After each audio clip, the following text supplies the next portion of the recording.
عزیز طلباء و طالبات، اردو زون میں خوش آمدید۔ جماعت دہم نئی درسی کتاب نیشنل بک فاؤنڈیشن 2025 جس کی ہم نے غزل شروع کر رکھی ہے، غزل نمبر 3۔ آج ہم اس غزل کے مشقی سوالات وہ حل کریں گے۔ حسرت موہانی کی غزل جس کا مطلع ہے مشق سخن جاری چکی کی مشقت بھی، ایک طرفہ تماشا ہے حسرت کی طبیعت بھی۔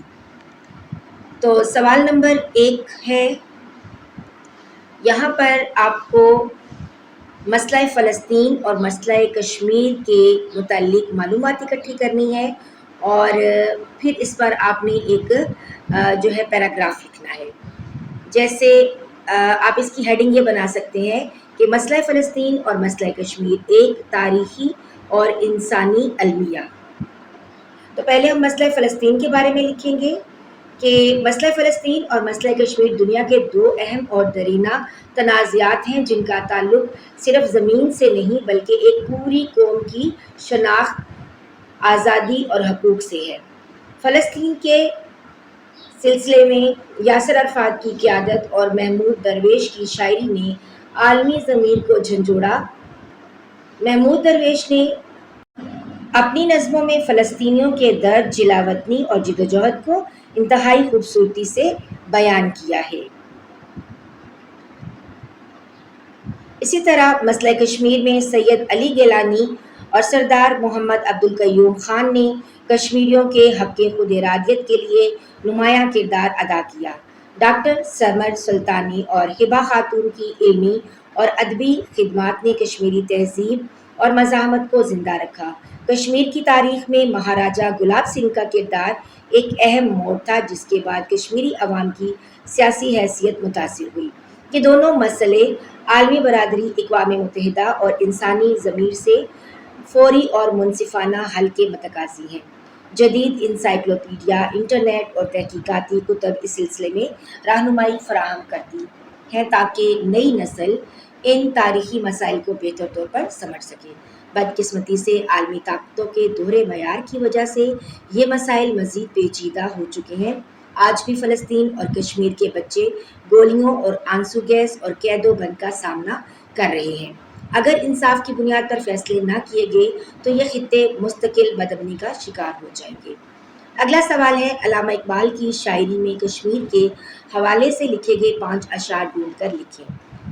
تو پہلا شعر ہے، آہ اے ساکنان خطۂ کشمیر، کہوں کیا تم سے کہ ہے کیا شب غم کی سحر۔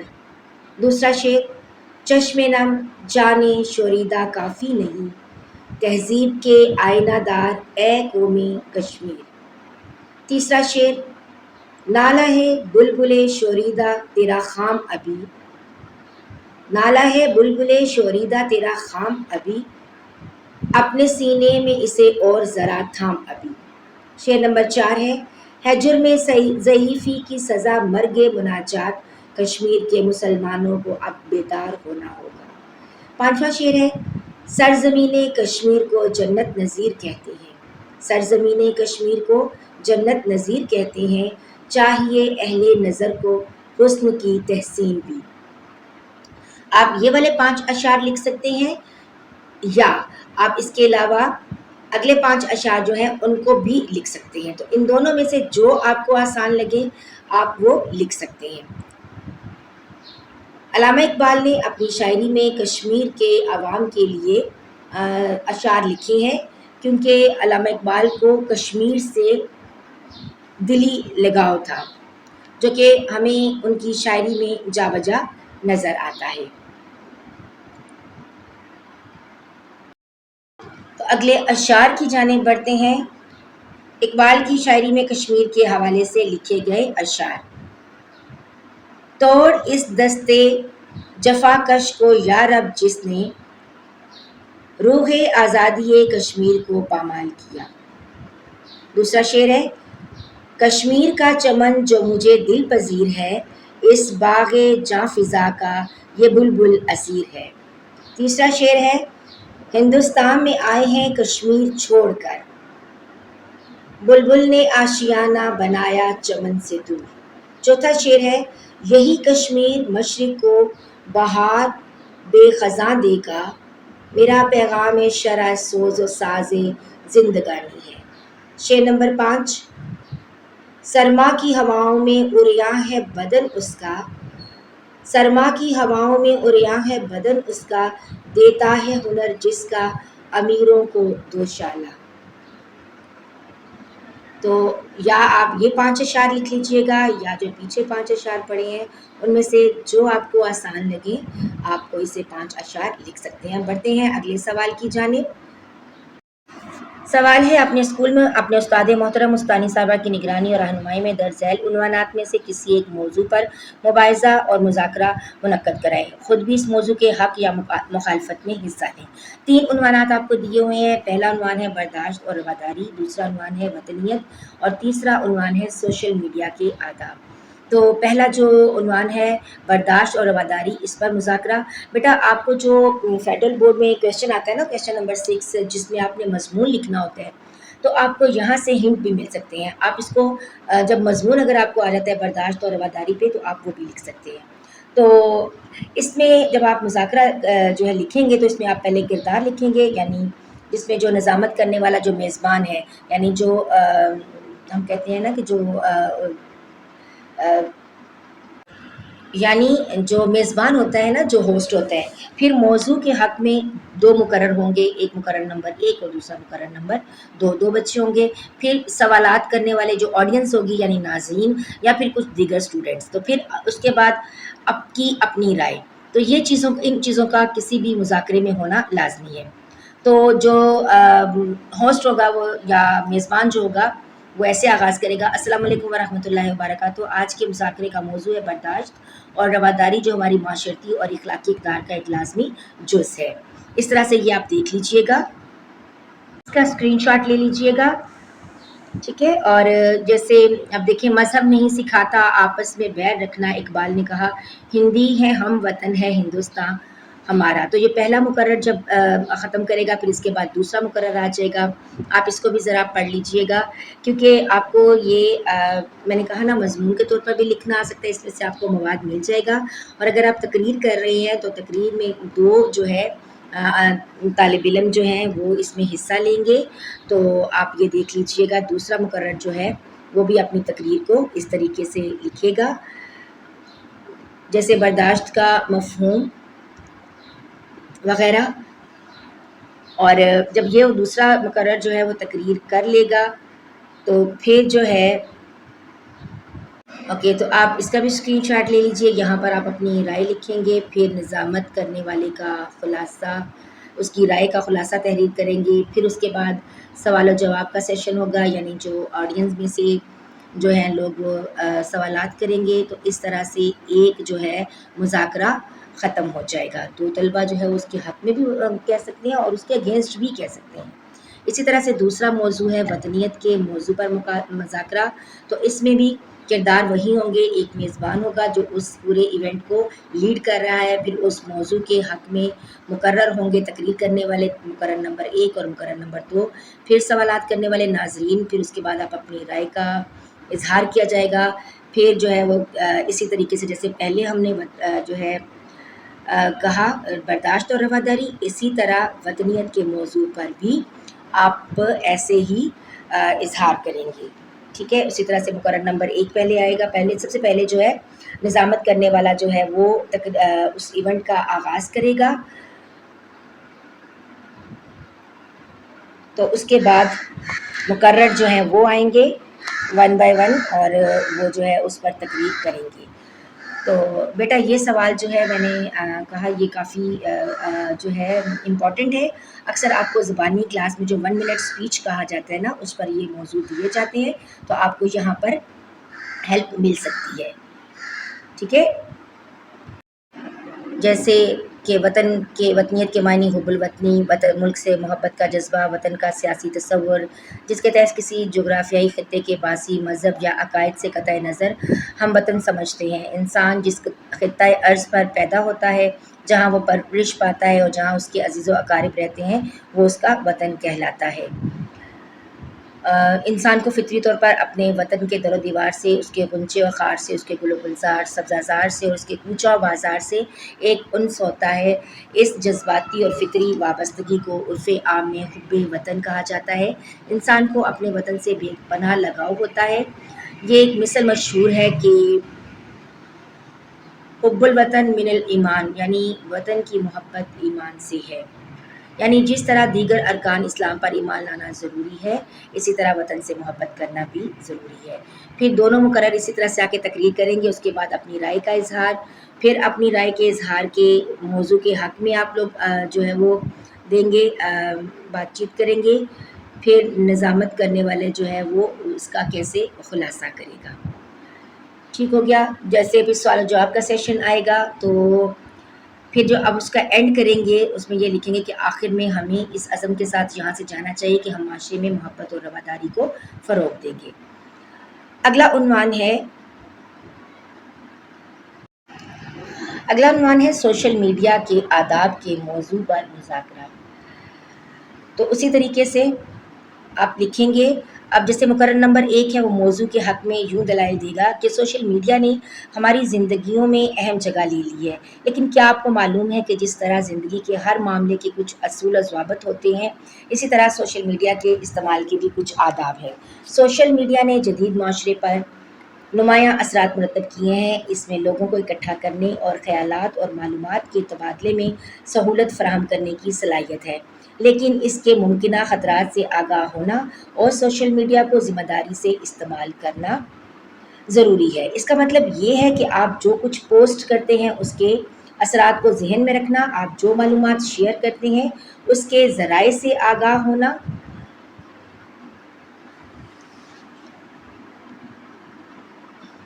اور آپ اپنے آپ کو اور دوسروں کو آن لائن ایذا رسانی اور بدسلوکی سے بچانا ہماری ذمہ داری ہے۔ سوشل میڈیا کا غلط استعمال نوجوان نسل کے مستقبل کو تباہ بھی کر رہا ہے، لہٰذا ہمیں معلومات کے لیے، علم حاصل کرنے کے لیے، رابطوں کے لیے اسے ضرور استعمال کرنا چاہیے، لیکن ہمیں اور اپنے بچوں کو سوشل میڈیا کے غلط استعمال سے بچانا چاہیے۔ پھر مقرر نمبر 2 جو ہے وہ اسی موضوع کے حق میں اپنی رائے کا اظہار کرے گا۔ تو بیٹا آپ ان کے اسکرین شاٹ لیتے جائیں۔ بڑھتے ہیں اگلے سوال کی جانب، جو کہ یہ ہے کہ صحت و صفائی کے موضوع پر اپنے مطالعے اور تجربے اور مشاہدے کی روشنی میں کلاس کے طلباء کے سامنے درست تلفظ، لب و لہجے کے ساتھ ایک تقریر کرے، تو جس کا موضوع ہے ذہنی دباؤ پر قابو پانا۔ بیٹا یہ آپ کو نا جو ہے عنوان کے تحت آپ کو مضمون لکھنے کے لیے بھی دیا جاتا ہے، تو یہاں سے آپ پوائنٹس اکٹھے کر سکتے ہیں۔ تو مقرر معزز اساتذہ کرام اور ساتھیوں، السلام علیکم۔ آج میری تقریر کا موضوع ذہنی دباؤ پر قابو پانا ہے۔ ذہنی دباؤ یا ڈپریشن نہ صرف بذات خود ایک خطرناک بیماری ہے، بلکہ بہت سی مختلف بیماریوں کا موجب بن سکتی ہے، جیسے ذیابیطس، دل کی بیماری، جس سے انسانی ذہنی زندگی خاصی حد تک متاثر ہوتی ہے، اور جن کی وجہ سے انسانی صحت کے ساتھ ساتھ اس کے باقی معمولات زندگی پر بھی برا اثر پڑتا ہے۔ ایک اندازے کے مطابق پاکستان کے مختلف علاقوں میں ذہنی دباؤ کے مرض کی شرح 22 سے 60% ہے۔ پاکستان کے سب سے بڑے شہر کراچی میں اس کی شرح 47% ہے۔ پاکستان میں عورتوں کی بھی بڑی تعداد ذہنی دباؤ کا شکار ہے۔ ذہنی دباؤ جب حد سے بڑھ جاتا ہے تو اس کی آخری اور خطرناک صورت یہ ہے کہ انسان کو خودکشی کے خیالات آنے لگتے ہیں۔ اس لیے ہم کہہ سکتے ہیں کہ یہ ایک جان لیوا مرض ہے۔ آئیے دیکھتے ہیں کہ اس مرض کی علامات کیا ہے اور اس پر قابو کیسے پایا جا سکتا ہے۔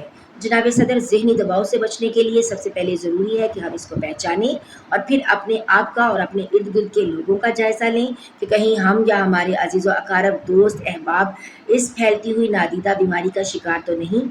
ذہنی دباؤ کی ان چند علامات سے اس بیماری کی پہچان ہو سکتی ہے، جیسے مستقل مایوسی اور بے چینی، ایسے کاموں سے بیزاری جو کبھی دلچسپی کا باعث تھے، احساس کمتری، نیند میں واضح کمی، سوچنے اور توجہ دینے کی قوت میں کمی، سستی اور کاہلی میں اضافہ۔